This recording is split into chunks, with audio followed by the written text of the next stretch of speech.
Hey, what's happening out there? This is Halftime Prep Talk.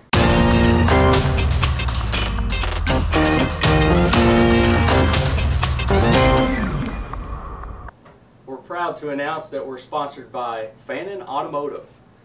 I'm Aaron Snyder, the sports editor of The Independent, and I'm joined by part-time sports writer Matt Sparks. Matt, our fantasy football records are no longer perfect. Oh, it's terrible. Full sad face. Yes. If we were texting this conversation, it would include a sad face. Yes.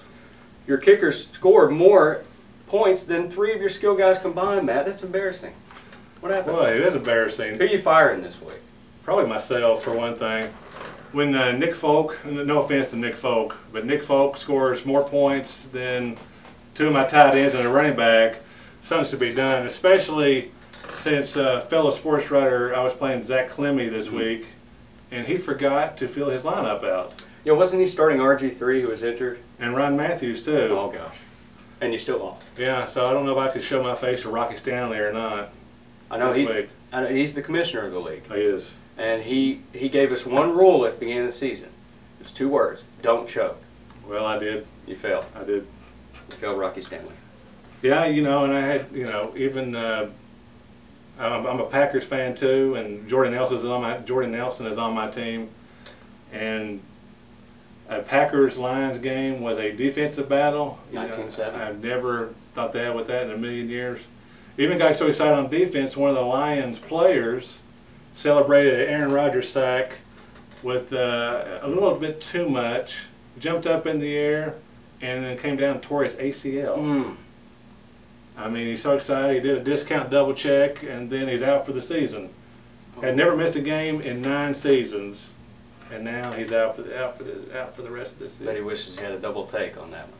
Exactly. Well, running backs has been a real weak spot for me in fantasy football, and maybe I could pull off a trade or something and get D'Angelo Palladino or Nick Conley. Those guys have been running wild. Palladino, he kind of sounds like an opera singer or something. Yes. Well, he was hitting on all octaves on Friday. He had 272 rushing yards on 21 carries, 3 touchdowns. Ironton turned in a convincing victory over Ashland. Conley led Russell with 151 yards on the ground as Red Devils beat Boyd County 28-13. Both those guys, too, had great runs on the game-opening plays. The first play from scrimmage, Palladino went 73. Conley nearly matched him with the 70-yard run. Carson Christian for Raceland covered more ground than Carson City on Friday. He made waves with 123 rushing yards and 4 total touchdowns against Colgrove. Then you had sophomore Jake Wright, another running back, motored his way to the end zone for the game-winning score as Greenup County beat West Carter in overtime. Another Greenup County running back, Matt Lawson, he's going to join us here on the HTPT set in just a few minutes. And along with him is Musketeers coach Chris Mullins. He's here as well. Also in Week 5, looking back, Johnson Central and Lawrence County remain undefeated. Round County still failed to win a game, and Lewis County lost his starting quarterback, Isaac Weddington, likely for the entire season with an unfortunate ACL injury. Matt, you were in Grayson on Friday. Did you enjoy your time at East Carter? Oh yeah, I always enjoy going to Grayson. It's pretty close to my house, so thank you for making the schedule out and sending me down there. I try to put Saw impressive offensive output by Lawrence County. We'll talk about them here in a little bit. 27 penalties? 27 penalties, exactly. 17 by the Bulldogs. I think they had a side judge threw his shoulder out for throwing so many flags. But Lawrence County is quite impressive there now. Yeah, 42-10 victory there. Now let's see if either of those teams, Lawrence County or East, that you saw on Friday, crack the top 3 games of the week. Number 3, Fleming County at Lewis County. Panthers have enjoyed a nice season so far, suffering a loss to Valley. They're from Lucasville, Ohio, which has won 34 straight regular season games. There's no shame in losing to a team like that, and they only lost by 3 points. With Lewis County without its QB, as we just talked about, can the Lions hang with the Panthers as teams open district play on Friday? Oh, I think they can. They got a lot of pride down there in Lewis County, but it's going to be probably tough. No, they're starting quarterbacks out. Fleming's got a great defense this year. Only given up a touchdown in the first 3 games and played a team out of Lucasville that only has won 34 straight games and played them only 21-18. Yeah. So I think it's probably a low-scoring game, but I think Fleming comes out on top. Yeah, on the road it's never easy, especially when you're opening district play like that. Fleming County does not overwhelm you on offense, but Jake Boyd is having a nice season for them. He continues to put up nice numbers every week. And without Lewis County having their starting quarterback in Weddington, they're going to have to totally change the complexion of their offense. They're no longer going to be able to pass quite as much. You know, he was a 6'4" guy and saw over that line, was able to really air it out when they needed to. They're not going to have that as much this week, and so it's going to be, you know, the run game's going to shoulder the load. Dalton Stam and those guys will have to have a big game for them. Those guys to hang with Fleming County. I think they'll hang with them, but Fleming County wins. Coming in at number 2 this week, West Carter at Russell. We'll stay in Class 3A, District 6 here, Matt. The Comets nearly notched their 4th straight win to open the season, which would have been the first time since 1985. But Greenup County spoiled the possibility. Russell's 3-1. Only lost to Ironton, and Ironton, we know how Ironton has been. They're opening everybody's eyes to how serious they should be taken so far this year. But Russell has absolutely dominated this series, 21-0 over the Comets. Can the Comets get number 1? No, I think Russell makes it 22, I do believe. Russell's been running roughshod over opponents here the last 2 weeks. I said a couple weeks ago on this show that Russell might need a couple, a few more weeks to get adjusted to TJ's new system. I think they've adjusted. They have. Nick Conley is really impressed the last 2 weeks. I think they run all over the Comets this week.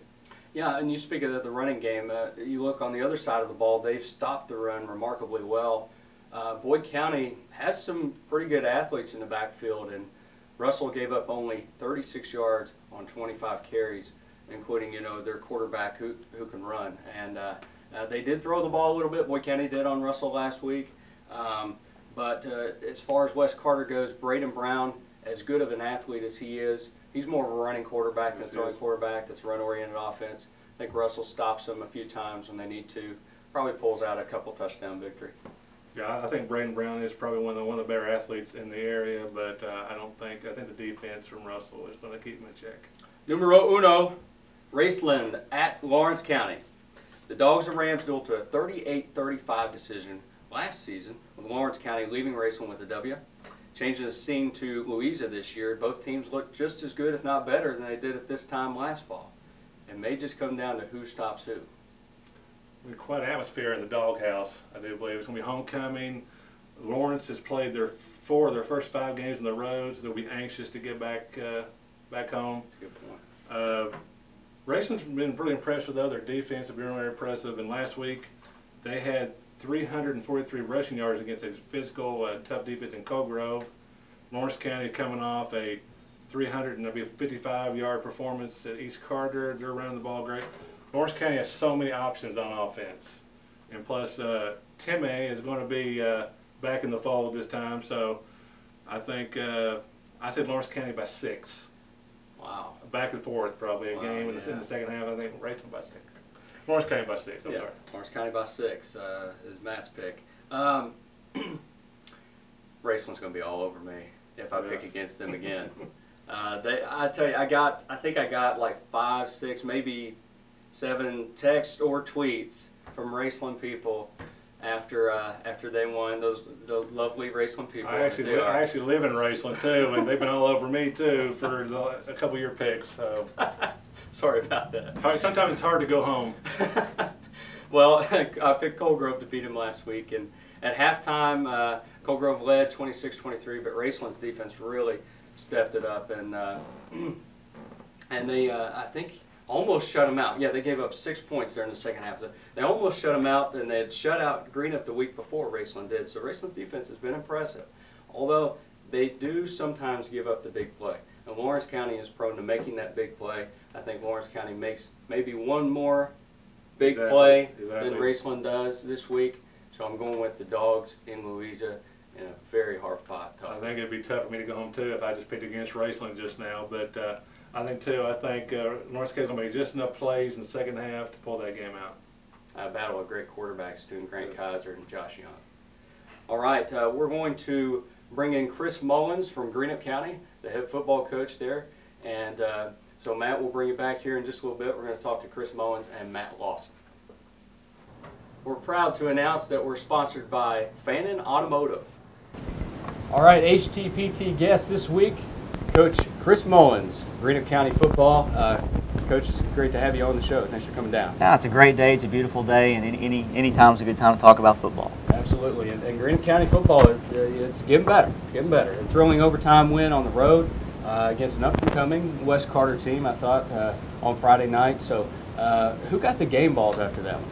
Well, I would almost give it to the whole team, but our offensive line did an excellent job. They've been kind of down in the dumps a little bit. We haven't scored a whole lot of points, and we really focused on our offensive line, and we were able to put up 32 points this week. So I probably would have given the game ball to the offensive line because we moved 2 guys into new positions, and they really worked hard. And I think we were only like 3 of 13 passing. So obviously our whole offense would have been based on the running game. Yeah. Every team, it seems like this year, has scored below its season average against your defense. Why is that? Well, it was the first thing that we preached when we took over 4 years ago. I remember going to the state championship games in 2011 and just watching all the games with my staff, and we were really impressed with Highlands' defense rather than Highlands' offense. And the analogy that we came up with is that they were like piranha. I mean, as soon as someone touched the ball, there was 11 guys there. It was nasty. Nobody wanted to carry the ball. They're getting punched and kicked and tackled by 11 guys. And so we thought, we expected to go to these state championship games and see a bunch of teams scoring points. And it wasn't like that. They were all pretty low-scoring games and had great defenses. So when we came back, it's been all about defense. And so finally, it's taken some time. But defense, it's easy to coach. It's all about effort and attitude. And we've been able to get people to buy into that. And our defense for basically a year and a half now has kept us in just about every game that we played.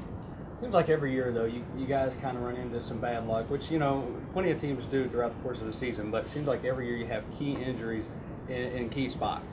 And is that something you're dealing with again this year? We're not at the moment. We're about as healthy as we have been the past 4 years. We have run into some problems in the past, but everybody has injuries. And one of the things when you're building a program is depth is the last thing to come around. And, we haven't had a whole lot of depth. And we have a lot more this year. We have a great sophomore class and some guys stepping up and filling in some roles.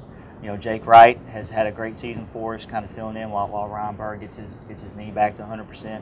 So we've had a lot of guys step up and fill those roles, but this season, we haven't had any major injuries yet, so we're pretty excited about that, especially going into our open week. Just a couple presidents ago, you go back to the Clinton administration. Yep. You were the running back for the Greenup County Musketeers. What's your most memorable highlight as a player? Probably my first carry as a senior. Coach Maynard had just taken over as the head football coach. Coach McPeak, Gary McPeak, was our head football coach for 2 years, and he took a job as the AD at Russell in early August, really, really late in the year. So Coach Maynard took over, and I had started as a defensive back as a junior, but I hadn't got any carries yet, really, until my senior year.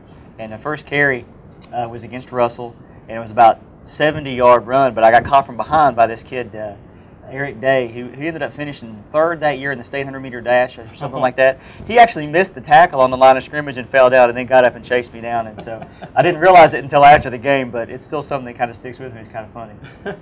Absolutely. Well, it's not been that long since you were kind of roaming the hallways there at Greenup County as a student. What's some of the biggest changes you've seen, especially, in terms of social media? How has that changed the landscape of high school and high school football? Social media is a big deal. I started talking a lot about that with my parents at our parent meeting every year, probably 2 or 3 years ago. I remember every time I turned on SportsCenter, it seemed like there was a professional athlete apologizing or going back on something that they posted on social media because, in the past, if you had a problem with something and you just had an immediate reaction to something, you would share it with maybe the people in the room, and that's where it ended. But now, people are so impulsive, and you can share this with thousands of people before you really have a chance to think about the repercussions. And so we discuss it with our parents because we end up having more problems, really from the adults than we do with the kids. And so we just want to make sure that everything that we're doing and that we're saying is a positive spin for the program and represents the program the right way. And it's certainly it's an effective tool at times, but everyone's learning every day really still about how to deal with it. And as long as you use it responsibly, it can be used as an effective tool. Is it kind of sometimes a constant struggle to limit those negative aspects of Facebook and Twitter. It is, and one of the first things I did was delete all of my social media when I took over because I didn't really want to read what anybody had to say, and ignorance is bliss kind of policy. But I think that it's a lot easier. It's just, I was talking to my wife the other day. Every time I get on MSN.com and read the news, it's always about something very negative, and we have a tendency as a country really to focus on a lot of negative things. Then I saw the story with Doug Nelson, the wide receiver, last night, and what he was doing for those kids in Haiti. And those are the stories that we should be sharing and talking about more, and so we can have some pride about some people that have influential roles in our country. But we just have a tendency to focus on the negative, and I think that our kids and parents do the same thing sometimes. Yeah, on the sports side of things, you have the domestic violence in the NFL right now, and all that, and really, I mean, there are a lot of positive stories that are getting kind of swept under the rug, so to speak, or at least kind of just looked over. There was a story last week about a player who retired actually to donate his kidney to his brother. Wow. And both of them have played in the NFL, and that's one of the stories that kind of just got overlooked, and it was a really good story. So, as far as just keeping it fun for high school kids in the locker room and on the football field, especially with the struggles you guys have had over the past few years, how do you and the coaching staff kind of keep everything entertaining and keep everything fun to keep you guys motivated? Well, it's all about the way you approach the day. We love our kids and we love the job, and I know that being an educator in general, not just a coach, is difficult from day to day, and usually the stresses that come with that job aren't brought to you by the kids. They're outside influences, but so anytime you just regain your focus every day and say, you know what, I'm here for my kids, whether it's in the classroom or whether it's your football players, you'll end up just having fun with them, having lots of laughs, and I think it's about the mentality that you bring to the day. If you want to spend time with your players and you want to have fun and you want to joke around, I think that you're going to get more out of your kids because they've changed so much. Where, as in the past, maybe even when I played football, a lot of hooping and hollering was a way to get people motivated, and you still have kids that are like that, but the vast majority now of kids respond better to positive motivation and positive reinforcement. And so, that's one thing that we have tried to bring, because we've actually had to redefine success at Greenup over the past 4 years, because if you define success as wins and losses, then we're not being very successful. But we have done so many wonderful things over the last 4 years, and I think part of that was just redefining what we consider successful, and it makes our kids still feel like they're successful whether they win or lose. You guys have a couple wins on the resume this year, and a couple near wins, just lost by a touchdown to both Fleming County and Russell, so making strides. Yep. Yeah. I think we're 11 points from 4-1. Yeah, so. That's not so bad. No. Not so bad. Now you teach calculus, right? Yes. Now that's kind of the study of change in mathematics. I never got calculus. I was good at algebra, geometry, but calculus I was off the table. So why calculus for you? I loved math. Actually, I decided I was going to be a marine biologist initially, and that's why I moved to South Carolina. But I was really good in math and decided while I was in college that I wanted to be a teacher, and I thought, well, that's the perfect choice right there. I'm good at math. I like kids, and I want to be a teacher, so let's go into math. And I've been working my way up to calculus because it's fun to teach. You don't have the restraints as you might have for a common math class like your algebra, geometry, that you have to get through your curriculum, and so you have the freedom to teach it a little bit at your own speed, and it's very applicable. If you can find a lot of great jobs and things where people actually use it and make it more interesting for your kids, and obviously you get some of the best and brightest students in the building, and so those are all positive things for as a teacher to try to work towards and get. Do you have some football players in your class? I do. I have several. My quarterback, Jared Hunt, his brother Jake, Ryan Bird, lineman Ethan Coldiron. So we actually have quite a few kids, and they're all underclassmen. Yeah. So they're in calculus as juniors. So I'll be expecting to have them in calculus 2 next year. That's pretty impressive. Now, I also learned before we got on the set here about your time in South Carolina. You were down at Coastal Carolina, correct? Yes. You were in a band. Yeah. Played bass guitar? I did. It was a great time. Yeah. When you're in college, you just try to do anything you can to have fun, and I ran into some guys that we all had the same love for music and the same bands, and it just worked out that they needed someone to play, and I got into playing, and we got to have a lot of good times. We recorded some albums, and traveled around and toured with 3 Doors Down. We did a lot of great stuff. You can buy one of our albums on iTunes. I don't know who gets the royalty check. I can tell you I've never seen one. I can't imagine people are lining up to buy that album, but you know, someone's probably getting a kickback. But maybe it's the singer. I don't know. Can you give me the name of the band? Yeah, Lived Like Murder is the name of the band now, which you might sound a little harsh, but we went by LLM a lot, and it's actually lyrics from you got it. Lyrics from a Soundgarden song. Yeah, that's pretty neat. Yeah, I played bass guitar as well in college, and I want to know who's your biggest influence as far as bass guitarists go. Probably Jeff Ament from Pearl Jam, or I can't remember which brother it is from Stone Temple Pilots. Dalio's his last name, but that guy's a phenomenal bass player from Stone Temple Pilots. You heard of John Mayung for Dream Theater? Oh yeah, sure have. I used to work at Hot Topic. Well, that'll be a different discussion for another time.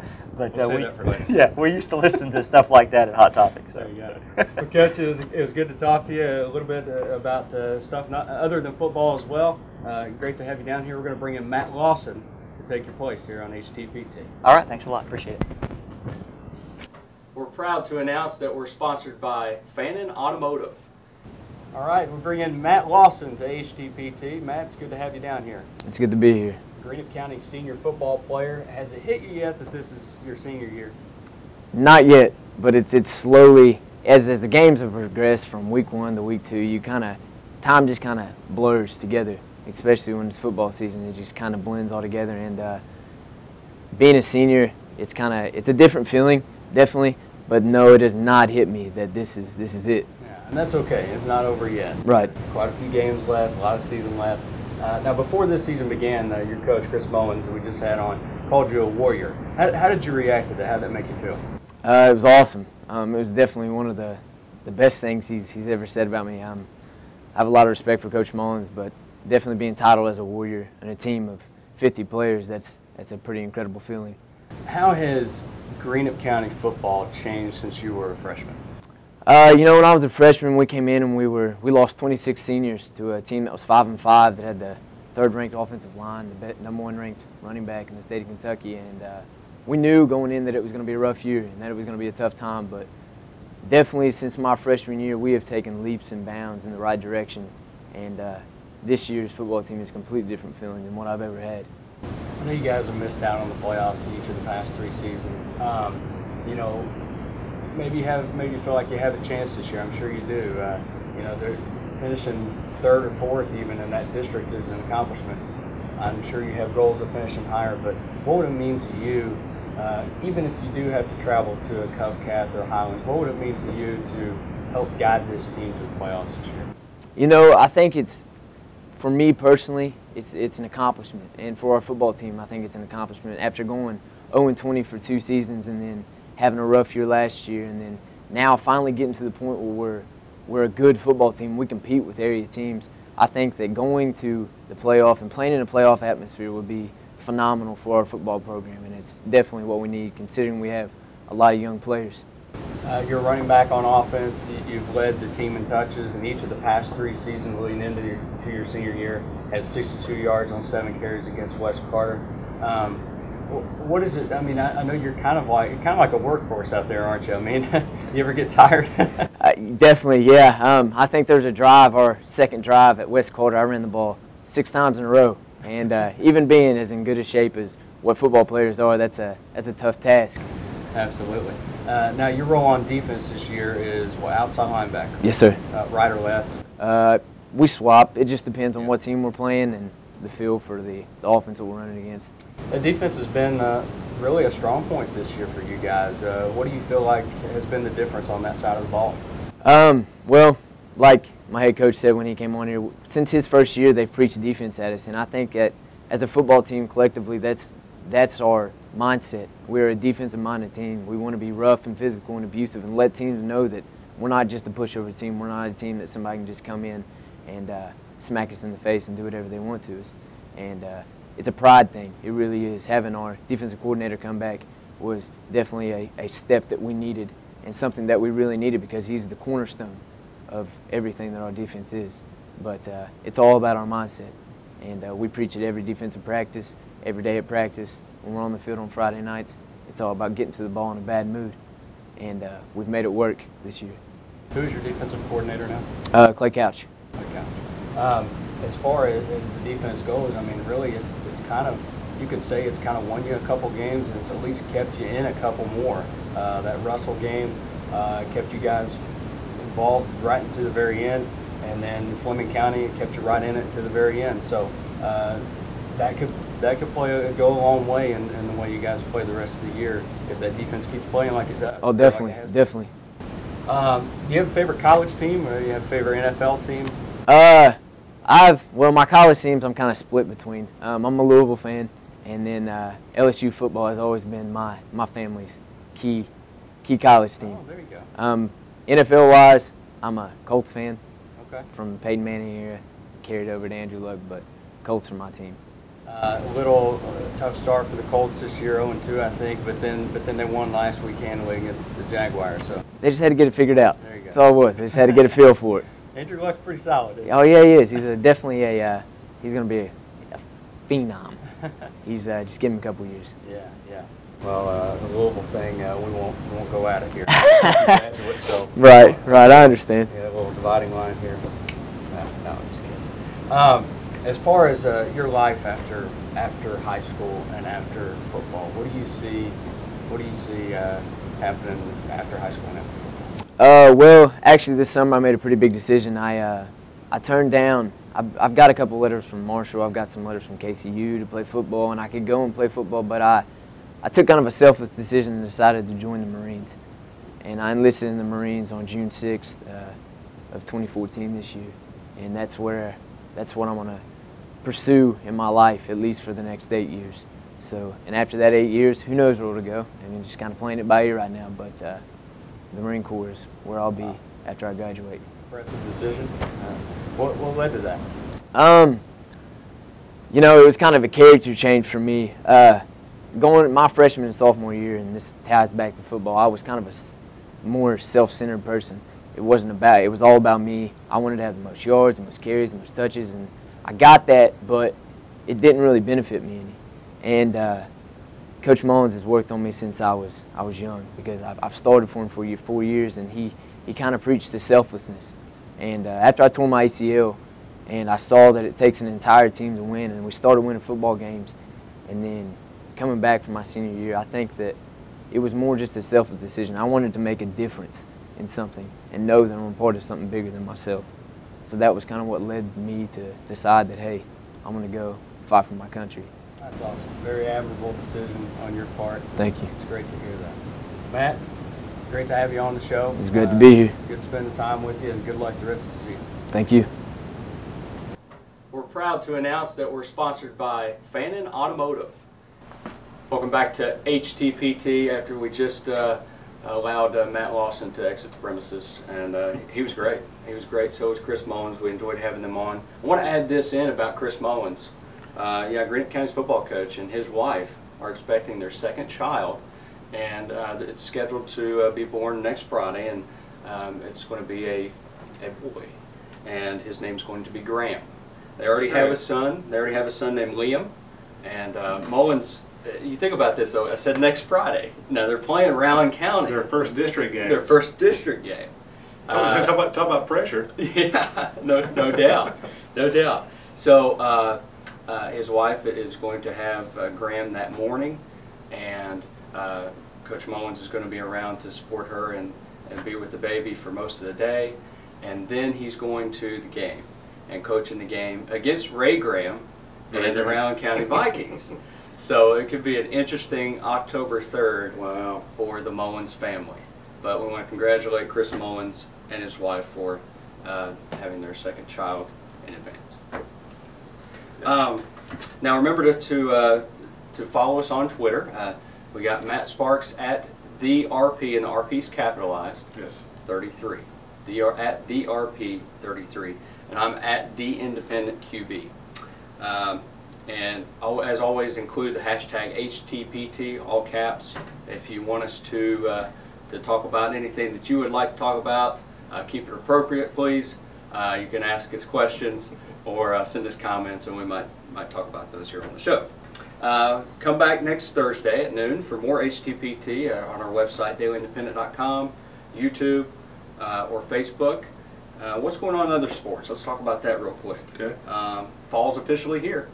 So the postseason's fast approaching. In golf, it's virtually already here. We got region golf tournaments next week. And, you know, we've talked about it before, but it's in boys golf, it comes down, I think, to Elliott County and Ashland. So that could be very interesting as things sort themselves out there. West Carter girls soccer team will compete in the State All-A Classic in Elizabethtown this weekend. Russell's girls soccer team beat East Carter handily after a slow start last weekend in the Pogue Landing Days event. That game was 6-1. Wow. Saw some of that game. I was impressed with both teams. I thought East Carter, you know, could have maybe taken more advantage of that quick start, or taken advantage of the slow start by Russell. That is, you can look at it either way. But I saw some bright spots there, and you know, here in a few weeks, I think East Carter could really, you know, close that gap a little bit. And I don't know if they can beat Russell. Russell's girls are really good. Yeah, I know it was tied at halftime, I believe. I don't know what Joe Grizzle was telling these girls at halftime, but they're coming down the second half and really scoring goals in bunches. So, but Russell's a very talented team. All right. In volleyball, we got Raceland head coach Jason Clark. He earned his 200th career win in his 9th season, so congratulations to Coach Clark. Matt, you'll be covering the Ashland Invitational at Wildwood Park this weekend with cross-country action. Russell's boys and girls both faring very well so far this season. And I know we were both at the Russell Invitational last week, and both those teams are looking pretty good. Yeah, that's my first cross-country experience last week, so Russell was very impressive. So I'm looking forward to that Saturday. At Wildwood Park, you might want to run with them just to experience those hills back there. It's I've never tried that. I haven't ran anywhere in 25 years. Maybe ran to the refrigerator a few times, but other than that, that's all the run I've ever done. Let's go to 2 for the road. Okay. All right, I have to make fun of ourselves. Not you, you're not included in this. Luckily for you, my goodness. This looks terrible. Look at our staff predictions here. We got, for the 2014 Major League Baseball season, we got Mark Maynard, myself, Rocky Stanley, Zach Clemming, and Adam Van Kirk. First, I got to say that Adam, Rocky, and Mark, they've all got a shot here of getting the World Series correct. Dodgers over Tigers. Wow. So, good for them. I picked the Rangers over the Nationals. I think the Rangers, last time I checked, they had one of the worst records in baseball. It was a good September. Wow. Good September for Rangers. Well, that's something, I guess. I guess. But I'm going to stick with the Nationals. I'm going to change my pick. That's right, I'm allowed to change. I'm going to go Tigers over Nationals. I think with the Tigers pitching staff, David Price added. Well, yeah, of course. And you got Justin Verlander and Max Scherzer and those guys, and Miguel Cabrera in the lineup. I think the Tigers are going to take it all this year in the World Series. Over the Angels. Yeah, I think over the – what, you think the Angels are going to win? I think they have a pretty good shot. You save your one for the road. I'm going to have mine. Tigers are going to win. Okay. All right. As far as one more thing, I have to make fun of Adam Van Kirk because, well, he doesn't watch this anyway. Do you, Adam? Maybe you are. Joey Votto was his NL MVP pick, and Homer Bailey's his NL Cy Young. Enough said. Wow. Okay, now. My one for the road? Yeah, you can talk about the Angels if you want. Okay, well, I have Angels over Cardinals. I just didn't put it out there. But sticking with baseball, this might be kind of crazy coming from a Red Sox fan, but Derek Jeter's playing his last game in Yankee Stadium on probably the day that this comes out on the web. Probably one of the greatest athletes probably ever to play baseball. And probably one of the best role models, probably for most athletes, no matter what sport they play. Absolutely. Probably you know, a great example for some of these younger guys. Maybe Jameis Winston got into some more trouble over the weekend. So I think you know, if they want to immunize an athlete, I think Derek Jeter would be one of those guys. Yeah, Jeter's always been a stand-up guy too.